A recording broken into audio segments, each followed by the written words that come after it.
그 A씨, 그 성동구청의 가급 공무원 A씨, 그 다음에 어떤 사람인가 찾아보니까 다 나오더라고요. 그래서 이름만 이야기하지 않고 대충 제가 말씀드리겠습니다.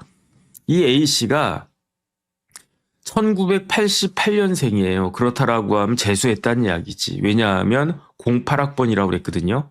88년생이면은 07학번이 맞지 않나? 67년. 그렇죠. 제가 67년생인데 86학번이란 말이에요. 그러면 88년생들은 07학번이 되는 게 맞는데 08년에 연대 행정학과에 들어갔다고 나와요. 뭐 연대 신학과라는 그 기사도 있고 연대 정외과라고 한 기사도 있는데 연대 행정학과라는 기사가 몇 개가 더 있어가지고 저는 그냥 연대 행정학과다 이렇게 그 생각을 갖다가 그 했습니다. 뭐 아니면 말고요. 뭐 어쨌든 그게 중요한 건 아니니까. 왜 굳이 학교를 이야기하냐면 조금 뒤에 말씀드릴 것과 관련이 있기 때문에 굳이 제가 그 학교를 말씀드렸습니다. 그 아버지는 뭐 하셨던 분이냐면 출판사를 하셨대요. 그런데 아버지의 꿈은 무엇이냐? 출판사 사장이 아니었고 그 A씨의 아버지의 꿈은 시인이 꿈이었대요. 아, 그러니까 출판사도 하셨구나. 그랬는데 아마 글도 잘 쓰고 마음도 따뜻하고 그런 분이셨을 것 같은데 출판사 사업은 그렇게 썩 잘하지는 못하셨던 것 같아요. 그래서 기사 이것저것 이렇게 좀 찾아보니까 출판사 사업이 잘 안 되셨나 봐요. 그래가지고 집이 어려워졌대. 그래가지고 이 A씨가 지방을 여러 군데를 전전했대요. 그러니까 집 없는 서름 거기에다가 또 여기 있다가 어느 지방인지는 안 나왔더라고요. 뭐 충청도인지 전라도인지 아니면 경상도인지 어딘지는 안 나왔는데 뭐 예를 들어서 갑이라고 하는 도시에 있다가 또 을이라고 하는 도시도 가고 지방을 전전했다라고 하니까 그러니까 조금 어려움이 있었다는 거죠. 그런데 이 A씨가 중학교 다닐 때 부모님이 드디어 내 집 마련을 했대요. 그러니까 부모님이 집을 마련하고 아주 뛸 듯이 기뻐했대요. 그게 그 A씨가 지금도 눈에 선하다 뭐 그렇게 이야기하는 것 같습니다. 그래가지고 지방에서 이제 공부 열심히 해가지고 연세대학교에 재수는 했지만 연세대 재수했던 것 같아요. 어쨌든 확실하진 않습니다. 제가 봤을 때 재수한 것 같아요. 그래서 연대 그 행정학과, 뭐 정외과, 신학과 셋 중에 하나인 것 같은데 그냥 저는 연대 행정학과 아닌가 그런 생각이 들었습니다. 그래가지고 연대 들어가가지고 그래가지고 뭐 학생회 일도 열심히 하고 2학년 때부터 이렇게 정치나 이런 쪽에 관심이 많았던 사람이었던 것 같아요. 그런데 2011년에 연세대학교에서 뭐가 결성이 됐느냐? 2011년 5월 5일, 5월 5일이면 어린이날이죠. 2011년 어린이날에 저는 그때 뭐 했나? 우리 애들 그때는 어린이였으니까 제가 그때 2011년이면은 국방부 거의 끝나갈 때쯤이었겠네요. 그러면은 우리 애들 데리고 뭐 여기저기 뭐 놀러 다니고 막 그랬겠지. 근데 그때 연세대에서 민달팽이 유니온이라고 하는 게 결성이 됐대요. 민달팽이가 뭘까? 달팽이는 달팽이인데 민달팽이래? 아이 그거 찾아볼 걸. 민달팽이가 무엇인지 아시는 분들은 생각해 보시기 바라겠습니다. 유니온이 결성돼. 유니온이라고 하는 게 사람들 결사체를 유니온이라고 하잖아요. 그러면 달팽이는 뭡니까? 달팽이는 사람들 생각하기에 집을 이렇게 갖고 다니는 그 달팽이가 곤충은 아니고 뭐죠? 어쨌든 그런 생물 이거를 무슨 뭐 이렇게 어쨌든 민달팽이는 그 껍질이 있잖아요. 그다음 그 안으로 쏙 들어가면 그게 집 같잖아요. 그러니까 민달팽이가 아마 집을 상징하는 그러한 유니온인데 집을 상징하는 거예요. 민달팽이는 껍질이 없는 건가 잘 모르겠습니다. 제가 원래 또 이과 쪽에 약해가지고 생물, 화학 이런 걸 잘 못했었거든요. 수학은 그나마 좀 했는데 민달팽이가 뭔지는 잘 모르겠습니다. 그런데 이 민달팽이 유니온이 추구한 바는 정확했어요. 그게 뭐냐면 지방에서 예컨대 이 A씨가 지방에 있다가 서울에 올라왔는데 연세대학교에 딱 들어갔는데 그런데 연대는 어디 있습니까? 신촌에 있잖아요. 신촌이 집값이 비싸잖아요. 그러니까 그 작은 돈을 가지고 집을 구하려고 막 전전긍긍했는데 그 부동산 사장님이 이렇게 이야기했대요. 아가씨 아니면 또 학생 그 돈 가지고는 택도 없어. 그러면서 제가 기억에 딱 남는 게 이렇게 어려운 문제를 가슴 아픈 문제를 사장님이 너무 쉽게 말씀하시더라. 그러니까 저는 집이 서울이고 그다음에 지금 생각해 보면은 그냥 아주 그냥 평탄하게 살아온 것 같아요. 그래서 감사하다는 생각이 드는데 저기 지방이나 이렇게 어렵게 한 그런 학생들은 일단은 집 구하는 것부터 전전긍긍하지 않습니까? 그러니까 A라고 하는 나중에 각급 공무원이 된 이 학생이, 연대 학생이 굉장히 뭐 상처도 받고 문제의 의식이 있었던 것 같아요. 내가 중학생 때, 내가 중학교 들어갔을 때 우리 아버지 어머니가 집 샀다고 너무너무 그렇게 기뻐했는데 내가 공부 열심히 해서 꿈에 그리던 연세대학교에 딱 들어왔는데 이게 뭐냐.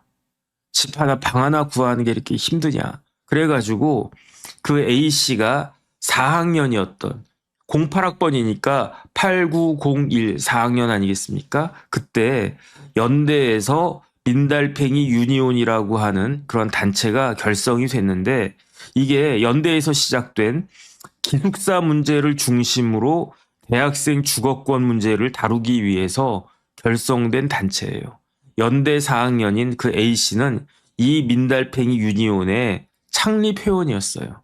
그리고 난 다음에 이 A씨가 2012년도에 대학 졸업하지 않았겠습니까? 8901 2012년도에 대학 졸업하고 그리고 난 다음에 뭐 한 1년 정도는 뭐 이것저것 모색을 하다가 2013년에 새로운 사회를 여는 연구원에 들어가가지고 거기 연구원을 딱 1년 정도 하다가 아니다. 내가 해야 될 것은 주거권 문제다. 청년 주거권 문제다 해가지고 민달팽이 유니온의 상근 활동가로 조인을 했어요. 언제? 2014년에. 그런데 2014년에 뭐가 결성이 됐냐면 민달팽이 주택협동조합이 결성이 됐어요. 그래서 2001년에는 그냥 유니온이라고 하는 느슨한 단체가 연대를 중심으로 해서 결성이 됐었는데 그게 자꾸 퍼지는 거예요. 대학생들이 공감한다 해가지고 연대뿐만 아니라 다른 대학까지 이런 게 막 퍼지고 그게 뭐 적극적이 되니까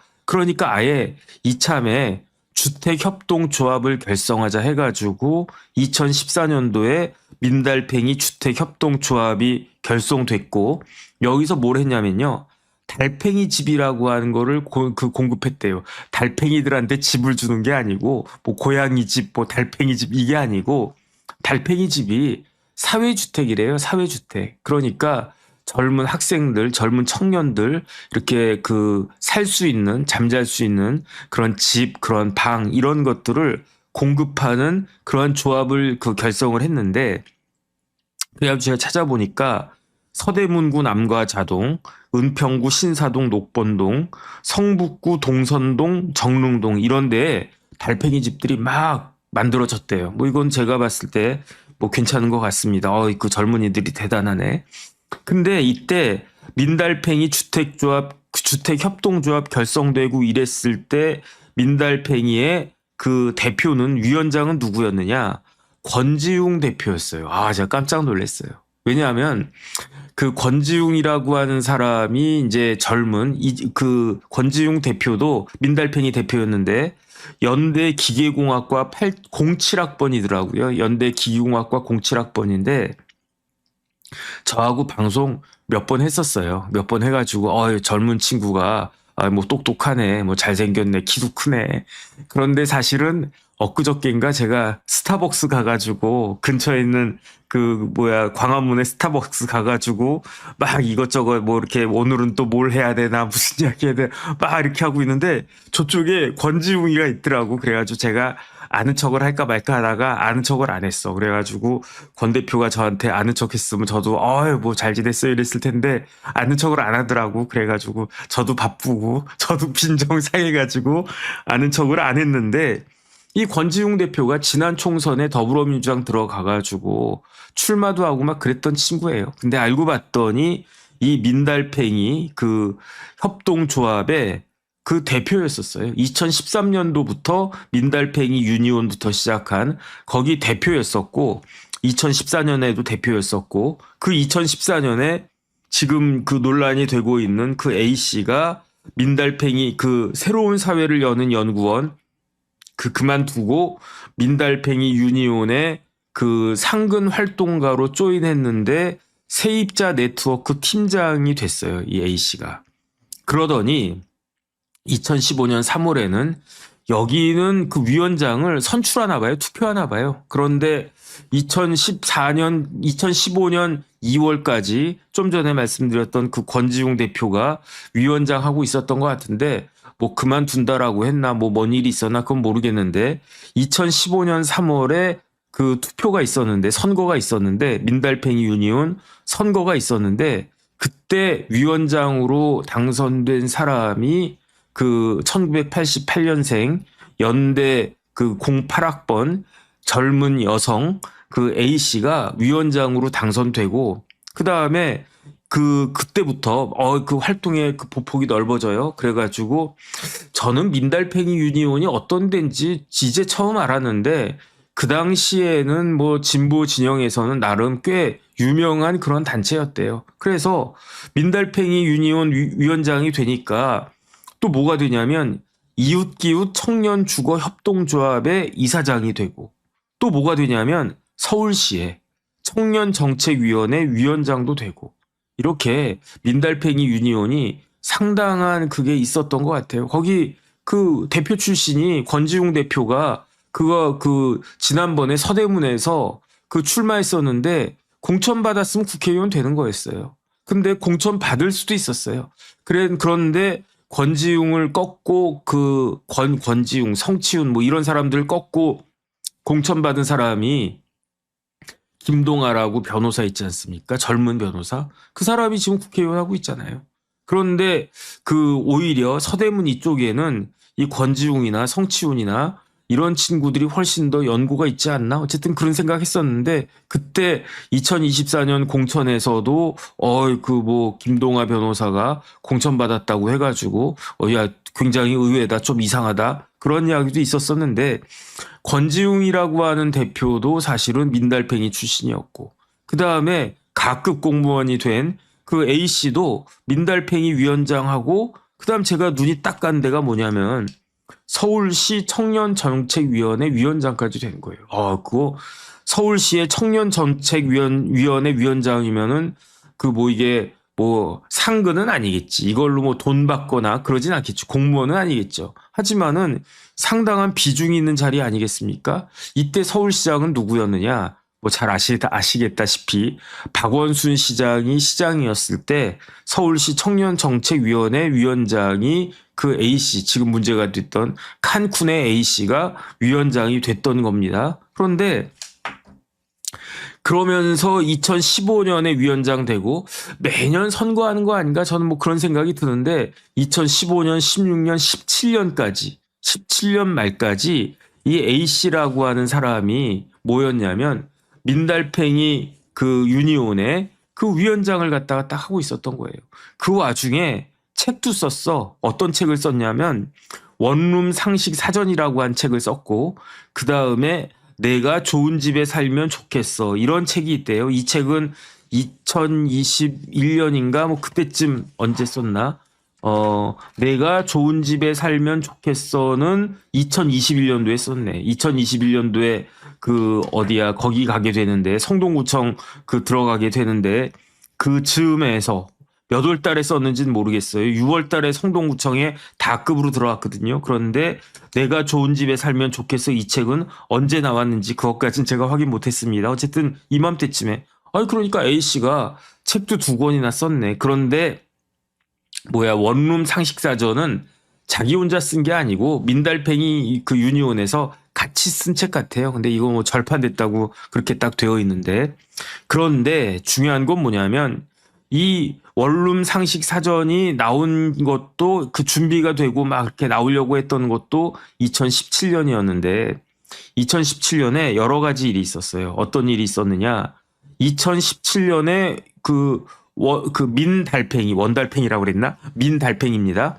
민달팽이 유니온의 그 위원장은 누구였냐면은 그 A씨였단 말이에요. 그런데 3월 달에 어떤 사람이 여기에 그 민달팽이에 활동가로 딱 조인을 했어요. 활동가로 딱 조인을 갖다가 했는데 3월에 2017년 3월에 그런데 어떤 일이 있었냐? 그 피해자가 기획국장이었다고 그래요. 기획국장. 제가 이거를 그 입장문을 보니까 그 뭐 7기 기획국장 누구 이분이 이제 입장문을 냈는데 이 사람이 피해자였다는 이야기죠. 근데 위원장이 있고 그 밑에 기획국장 있지 않았겠습니까?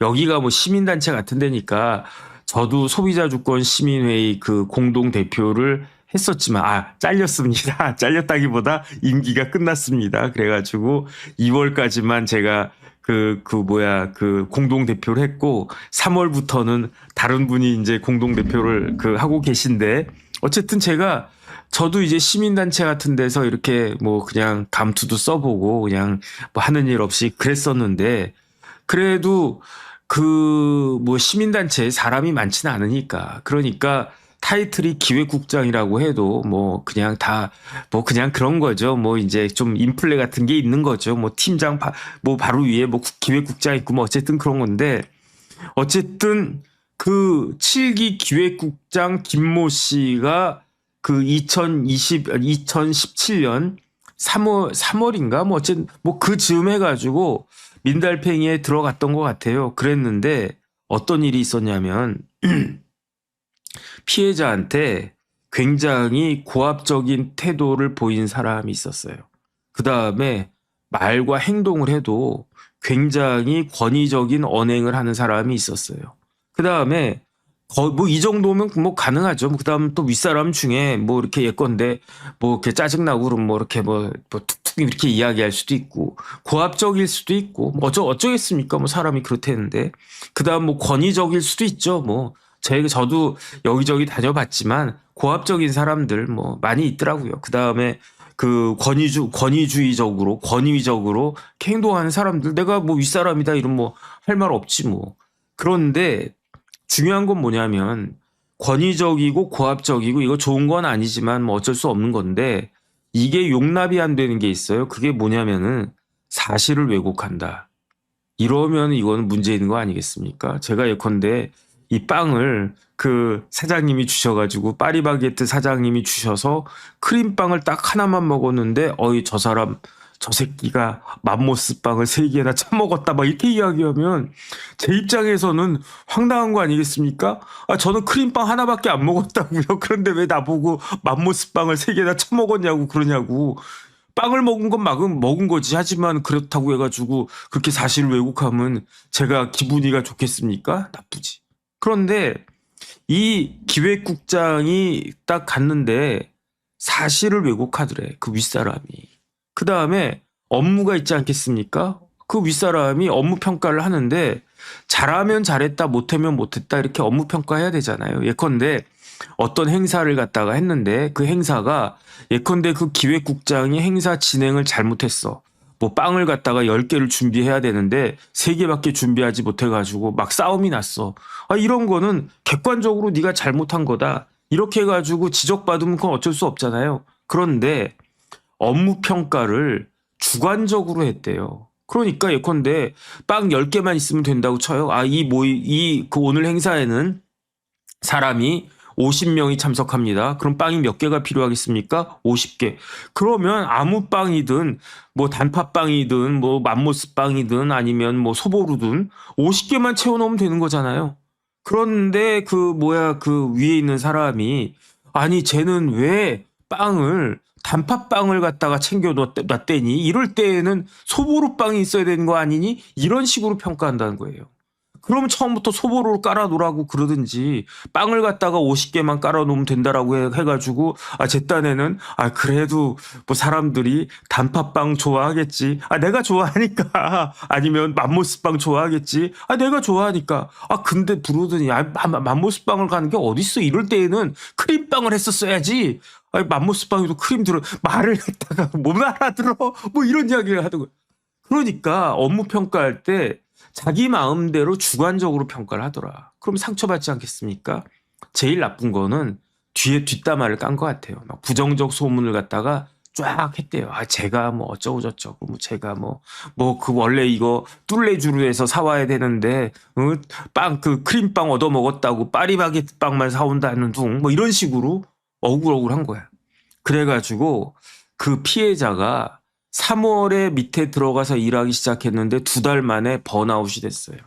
그래가지고 어떻게 됐느냐? 5월 달에 정신과를 다니기 시작했어요.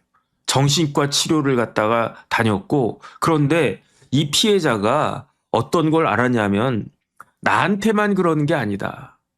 피해자가 나만 있는 게 아니다. 피해자가 여러 명 있다. 그래가지고 6월 달에 그 민달팽이 유니온에다가 거기에 민달팽이 유니온이 그래도 뭐 나름 그냥 그런 조직인가 봐요. 그 내부에 고충처리위원회가 있대요. 그래가지고 이거를 그 자기 상사를 직장 내 괴롭힘으로 문제 제기를 했대요. 그러니까 민달팽이 유니온 내부의 고충처리위원회에서 조사를 쫙 해봤더니 맞는 말이거든. 그래가지고 그 윗 상사한테 뭘 갖다가 권고를 했냐면은 정직 2개월, 그 다음에 교육받아라, 그 다음에 피해자하고 조직 구성원들에게 사과해라. 이런 결정을 갖다가 딱 내린 거예요. 그런데 이때 가해자가 누구였느냐? 그 A씨였다는 이야기예요. 그 A씨가 뭐였다고요? 위원장이었다고요. 야, 위원장이 얼마나 그렇게 갑질을 갖다가 했으면 그러면은 고충처리위원회에서 위원장 정직 2개월을 때린 거예요. 그다음 교육받아라. 이랬던 사람이 이랬던 일이 있었다는 거예요. 그래가지고 그리고 난 다음에 사과하라고 그랬잖아요. 그래서 사과문을 올렸더라고요. 그래가지고 민달팽이 유니온 2017년 12월 26일 사과문 딱 치면 딱 나와요. 제가 간단하게 그 요약을 갖다가 해드리면, 안녕하십니까, 민달팽이 유니온 그 위원장 누구누구입니다. 위원장을 잘 수행하고 싶다는 욕심이 있었습니다. 욕심이 있었으니까 어떻게 했다? 조급함이 있었고 불안함이 있었습니다. 그러면서 생각해 보니까 쉬지 않고 달려오면서 많은 사람들을 아프게 했던 측면이 있는 것 같습니다. 그런데 조급함이 있었다고 그랬잖아요. 내가 조급한 마음이 있었기 때문에 동료라기보다 자기 밑에 있는 국장들 이런 사람들, 피해자들 체근했다. 그 다음에 내가 불안하다. 내가 불안하니까 그 내 위원장이 불안하면 어떻게 되겠습니까? 조직 전반이 불안해지는 거예요. 예컨대 대통령이 불안하다. 우리나라가 불안한 거 아니겠습니까? 저희 사장이 불안하다. 그러면 사장님이 막 저래? 그럼 우리 회사 망하는 거 아니야? 이런 생각 들지 않겠습니까? 그러니까 위원장이 불안해하니까 조직 전반의 분위기로 불안함이 퍼졌다. 이런 일이 있었다. 그런데 나빴던 거는 그러한 불안함, 조급함을 내가 스스로 깨닫고 어떻게든 해결하려고 노력을 했었어야 되는데 그렇게 하지 않고 어떻게 했다? 다른 사람의 책임으로 전가해 버렸다. 그러면서 스스로를 정당화했다. 그러면서 나는 열심히 하고 있어. 나는 우리 조직에 변화를 만들어 가고 있어. 그러니까 난 잘하고 있어. 이런 식으로 내 잘못을 스스로 셀프 저스티피케이션을 갖다가 하다 보니까 이러이러한 일이 있었고, 그 다음에 그 부하 직원들, 동료라고 했지만 부하죠, 부하.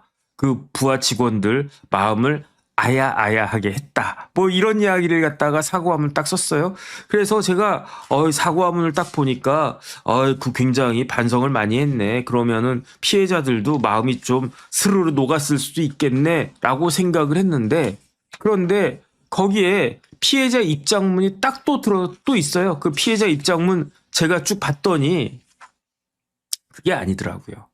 그 A씨가 지금 말씀드린 것과 같이 사과를 갖다 쭈루룩 했는데 피해자 입장에서는 마음이 싸늘하게 식었어요.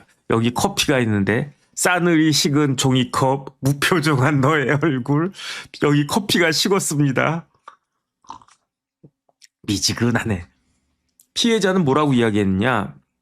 그 A씨가 위원장 임기 동안에 인터뷰한 거, 그 다음에 논설한 거, 그다음 어디 가가지고 발표한 거, 그거를 읽을 때마다 괴리감이 느껴집니다. 이렇게 시작을 해요. 그러니까 위원장 A씨가 자기 임기 동안에 뭐 인터뷰 되게 많이 했어요. 한겨레, 경향, 뭐 시사저널 뭐 이런데 인터뷰가 무지하게 많아요.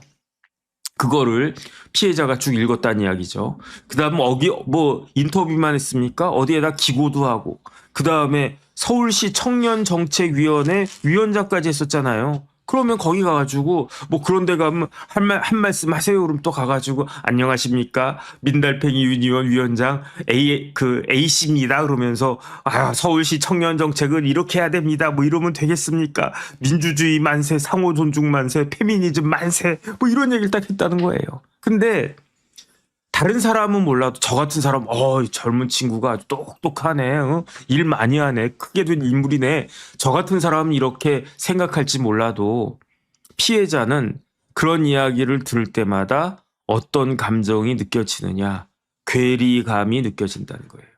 그게 무슨 말이냐면 그 A씨가 주장하는 게 인권, 상호 존중, 민주주의, 여자니까 페미니즘, 이런 것들을 주장하는데 피해자 말이, 이 피해자도 여자였던 것 같아요. 이름 보니까 여성이더라고요.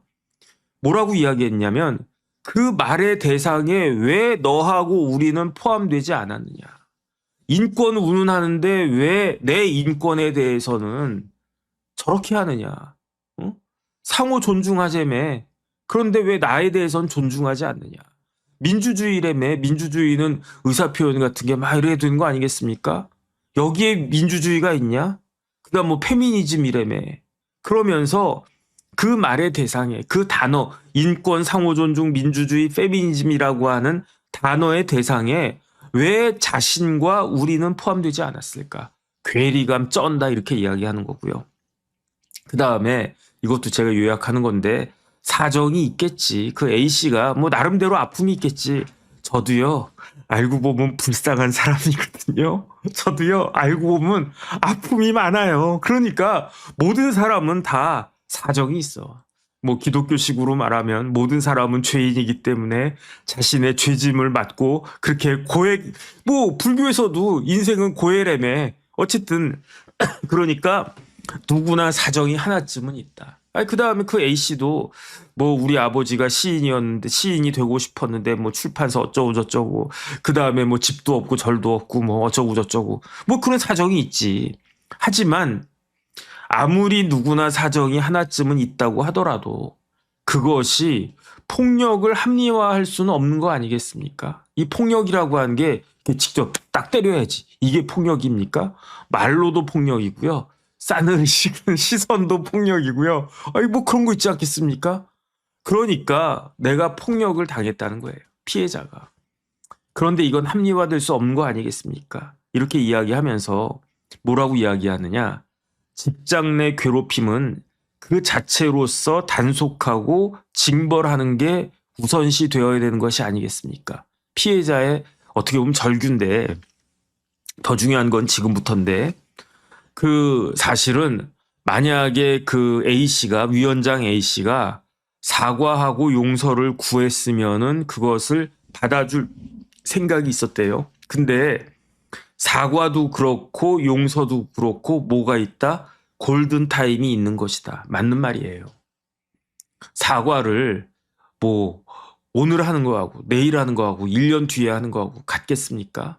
빨리빨리 해야 돼요. 사과가 힘든 거 아니겠습니까? 힘들수록 빨리빨리 해야 되는데 저도 자꾸 미룹니다.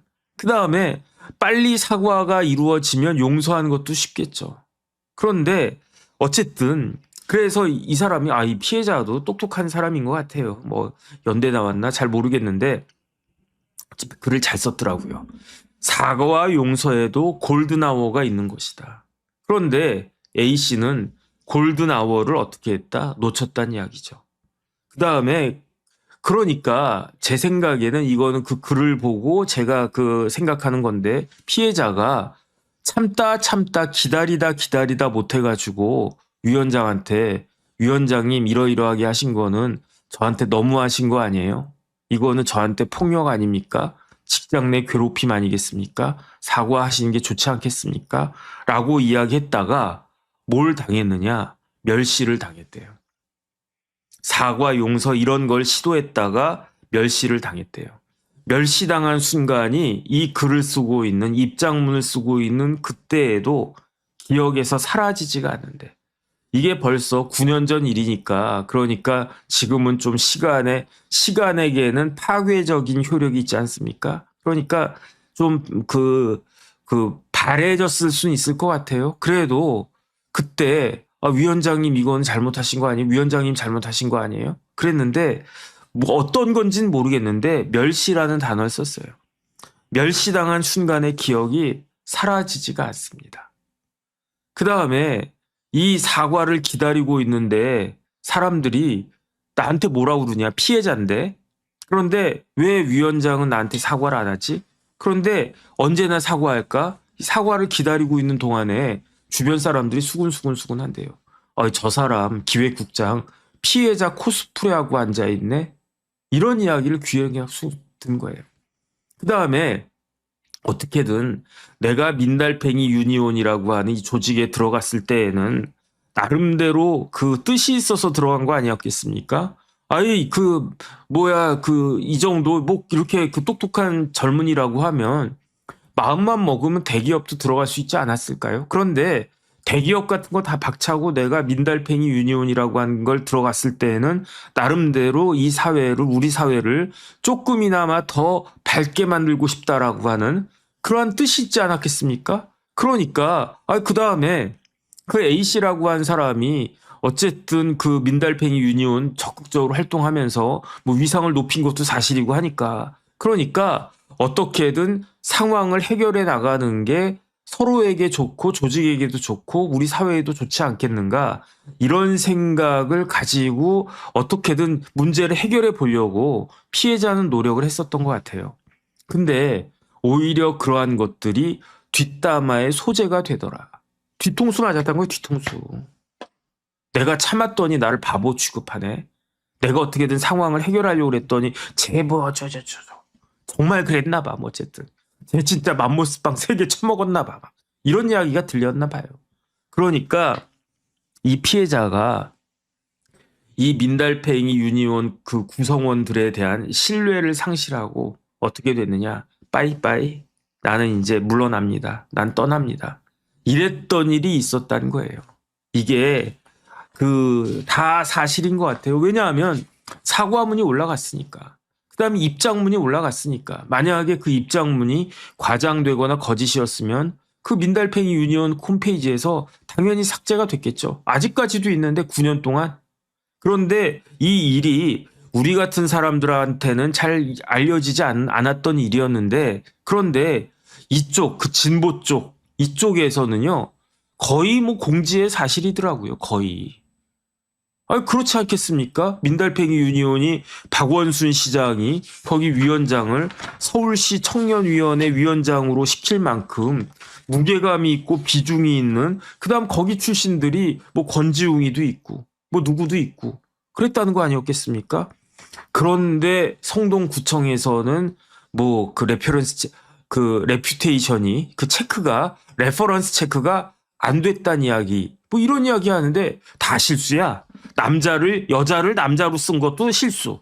그 다음에 보니까 다급 뽑는다고 하면서 가급 뽑았다는 거 아니겠습니까? 이런 또 의혹이 있는데 뭐 그것도 실수인가?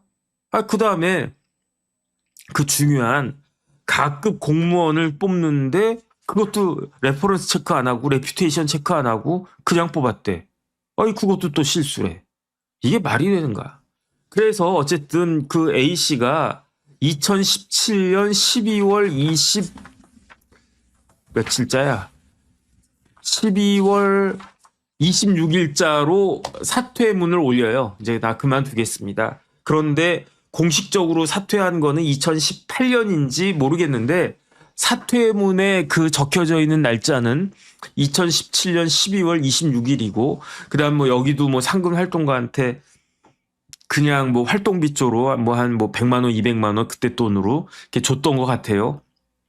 그럼 법적인 거를 정리하면 2018년 초가 됐는지 어쨌든 2017년 말 2018년 초에 이제 딱 그 A씨가 그 민달팽이 유니온을 그만두는 것 같은데, 그리고 난 다음에는요, 뭐 했는지가 공란으로 남아있어. 2018, 19, 20, 21년 6월까지는 공란이야. 3년 반은 제가 못 찾았어요. 못 찾았는데 2021년 6월에 성동구청에 다급으로 임용이 되는 겁니다. 성동구청에 다급으로 임용이 되는데 여기서 그 담당하게 된 게 성동구의 청년 1인 가구 정책, 청년 기본소득, 실무형 청년 정책 기획 조율 이런 것들을 하라고 다급 임기제 다급으로 임명이 딱 되는데 그다음부터 이상한 일들이 벌어져요. 어떤 일들이 벌어지느냐? 2023년 3월에 칸쿤 출장 따라가잖아요. 근데 이게 뭐 참여민주주의 어쩌고저쩌고 그런 내용이었는데 뭐 청년 정책 뭐 이런 거 하는 사람을 왜 거기로 데리고 갔지? 업무하고 좀 다르잖아요. 더군다나 늘공도 아니고 임기제 공무원이고 그 다음에 제가 사실은 2021년 7월에 임용된 걸로 알고 있었는데 이것도 기사가 있었어요. 2022년 7월에 임용됐다 이런 기사가 있었는데 기사 몇 개를 더 시간 갖고 찾아보니까 경향신문인가 어딘가 2022년 인터뷰 기사인데 작년 6월에 그 임용됐다 그랬으니까 2021년 6월인 것 같아요. 정확하진 않아. 어느 게 맞는 말인지 모르겠는데 그래도 2021년이 맞는 것 같아요. 그러면은 1년하고도 뭐 한 1년 반 정도 그 근무했던 사람을 칸쿤에 데리고 갔다는 이야기인 거고 그 다음에 희한한 건 뭐냐면 2023년에 칸쿤 갔잖아요. 2024년에는 어디를 가냐면 일본을 또 출장을 가요. 정원호 구청장하고 같이. 근데 정원호 구청장이 일본 왜 가냐면 일본은 어떤 사회입니까? 초고령 사회잖아요. 그러니까 우리나라도 그 일본 따라가고 있으니까 초고령 사회를 어떻게 대비해야 되느냐 그거 알아보려고 일본 간다. 근데 그 A씨는 청년이잖아, 청년. 청년이 왜 초고령을 갖다가 하나? 거기 담당한 직원 또 있었을 것 같은데. 그 다음에 2024년에는 낙급으로 뭐 또 진급을 했대나, 뭐 어쨌대나, 뭐 그러고 2025년에는 어디를 가냐면 체코하고 오스트리아를 또 출장을 가는데 이때 그 체코 오스트리아 가는 명목은 뭐냐면은 스마트 시티래요, 스마트 시티. 근데 이것도 또 뭐 맞나? 뭐 잘 모르겠습니다. 뭐 구청 기획 전문관 각급이 되니까 뭐 다 해도 되나? 잘 모르겠는데 어쨌든 제가 이제 마지막으로 이 부분 말씀드리고 그 다음번 이제 주호영 의원 말씀드리려고 하는데 이상하다라고 생각하는 게 제가 말씀드렸지만 제가 각급이었잖아요. 근데 성동구청의 임기제 각급은 그 국방부의 전문계약직 각급하고 다른가? 근데 암만 생각해도요. 각급은요. 1급부터 4급까지예요.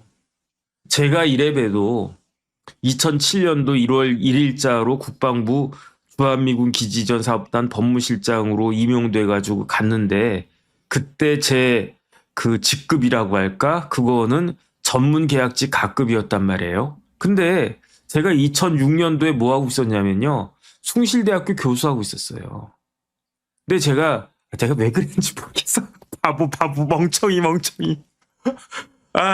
제가 교수가 제 적성에도 딱 맞고, 우리 아버지 어머니도 다 대학 교수 하셨고, 그다음 저희 집사람은 저보다 1년 뒤지만 대학 교수하고, 그 교수했으면 제가 참 해피했을 것 같은데, 왜 그랬는지 모르겠어. 어쨌든 중요한 건 뭐냐면, 제가 숭실대학교 물론 그 정교수도 아니고 부교수도 아니고 조교수였거든요. 조교수.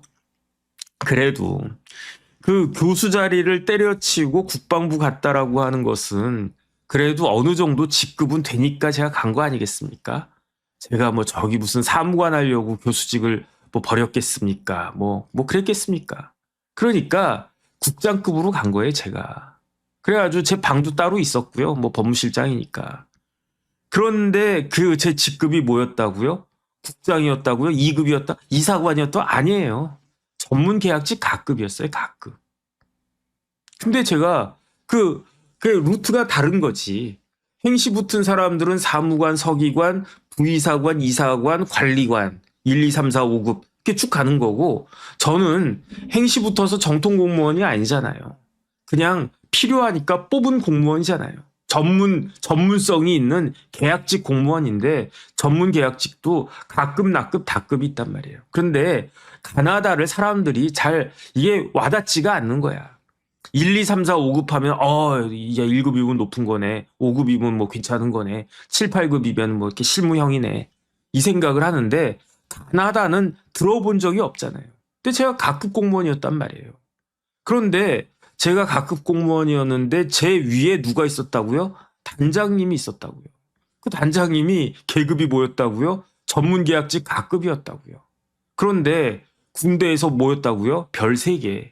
여기서 별 3개 달린 거 본 사람 있으신 분들 손 들어보세요. 별로 없을걸요? 이마박에 모자가 딱 있으면 별이 하나, 둘, 3개가 딱 있고 여기에 별이 하나, 둘, 3개, 하나, 둘, 3개. 옷 입고 모자 쓰면요 별이 9개예요. 별이 9개. 별이 5개가 아니야. 9개야. 대장이면 하나, 둘, 셋, 넷, 4개, 12개, 12개. 10손가락 가지고 모자라. 그런데 우리 단장님 중에 3스타하고 전역하고 단장으로 오셨는데 직급이 뭐였다고요? 전문계약직 가급이었다고요. 그런데 이 자리를 30몇 살짜리가 다급이었다가 다급은요 제가 봤을 때 한 7, 8급 되는 거예요. 7급, 7급. 나급이면 한 5급 될 거고 가급이면요 그야말로 성동구청에서는요 이 가급보다 높은 사람 몇 명 없어요. 그런데 30몇 살짜리를 가급을 갖다가 시켜? 그러니까 제가 자존심이 좀 상하는 거지. 아이씨 나도 가급이었는데 그 A씨랑 그 30몇 살짜리 아직도 30대에 88년생이라니까 지금 88년생인데 작년에 됐으면은 몇 살 때 된 겁니까? 아이씨 그래도 제가 변호사 C기나 돼가지고 교수까지 하다가 그 국방부 간 게 40살이었거든요. 저도 되게 빠른 거였어요. 40살에 전문계약직 가급 거기 법무실장 했으니까. 그래도 저야 제가 변호사 변호사입니다 그러면서 그다음 제가 저기 그 우리나라 명문 숭실대학교 교수하다 왔습니다. 그럼 사람들이 왜 왔어 이러고 있었는데 그런데 얘는 이 친구는 저보다도 그 20년 전에 저보다도 더 어린 나이에 가급됐다니까 황당한 거지. 근데 이 정도 가급이 된다라고 하면 최소한 충주맨 이상의 그 능력을 보여줘야 되는 거 아니겠습니까? 충주맨이 몇 급이었다고요? 6급이었대 6급. 응? 그 충주시 그걸 갖다가 그 구독자를 몇만 명이었나? 100만 명? 몇만 명? 100만 명이었나? 얼마였지? 어마어마하게 그 대단한 일 아니었겠습니까? 조회수가 막 100만, 200만, 300만 이래요. 정범전 TV 조회수가 지금 2100분 보고 계시는데 이것도 대단한데. 그런데 그 어마어마한 대단한 충주맨이 몇 급이었다고요? 6급이었다고요. 그런데 이 A씨는 몇 급이었다고요? 가급이었다고요. 훨씬 높은 겁니다.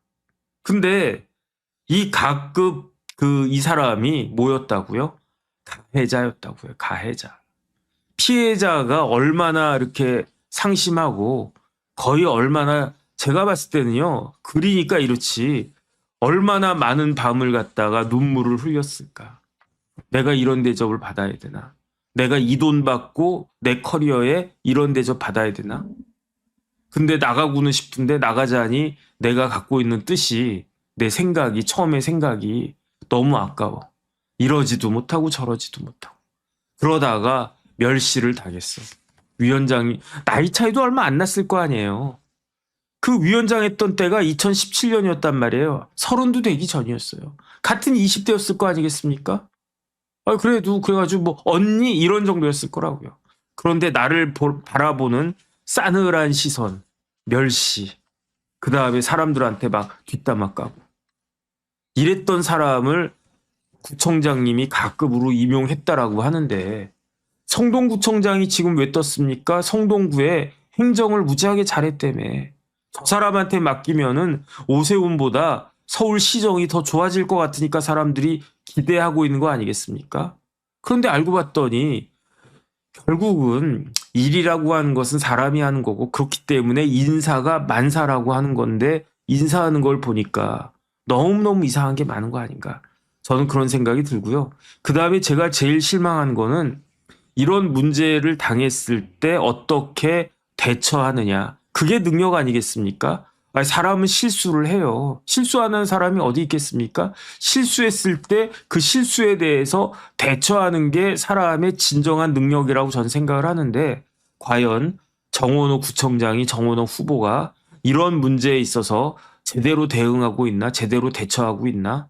저는 생각보다 정원호 구청장이 조금 너무 오바 에스티메이트 된 거 아닌가. 과대 포장된 것이 아닌가. 개인적으로 그런 생각이 들었습니다.